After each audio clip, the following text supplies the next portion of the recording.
స్వచ్ఛమైనటువంటివి, సహజమైనటువంటివి, విశ్వసిద్ధమైనటువంటివి, నిజమైనటువంటివి అంటే ఏంటి? అవి ఎలాగా ఏర్పాటవుతాయి అనేటువంటి భావాలను మనము ఆలోచన చేసినప్పుడు ఈ ప్రపంచంలో గాలి, నీరు, ఎండ మాత్రమే స్వచ్ఛమైనటువంటివిగా, సహజమైనటువంటివిగా, విశ్వసిద్ధమైనటువంటివిగా, నిజమైనటువంటివిగా మనము చెప్పుకోవచ్చు.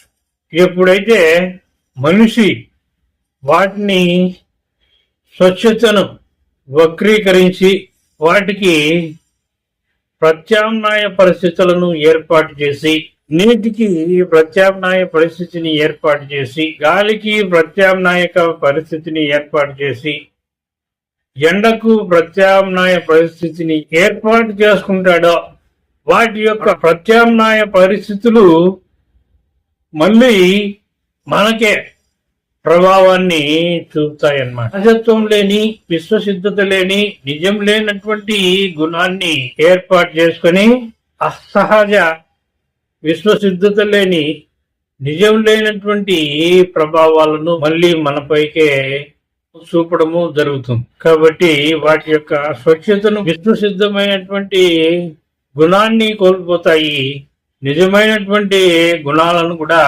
కోల్పోతాయి. ఆ కోల్పోయినప్పుడు మనిషి డైరెక్ట్ గాను, ఇండైరెక్ట్ గాను ప్రభావితము అవుతాడు. అంతే తప్ప మనిషి మాత్రము వాటి యొక్క స్వచ్ఛతను ఎట్టి పరిస్థితుల్లో కూడా మార్చేటువంటి అవకాశము ఉండదు.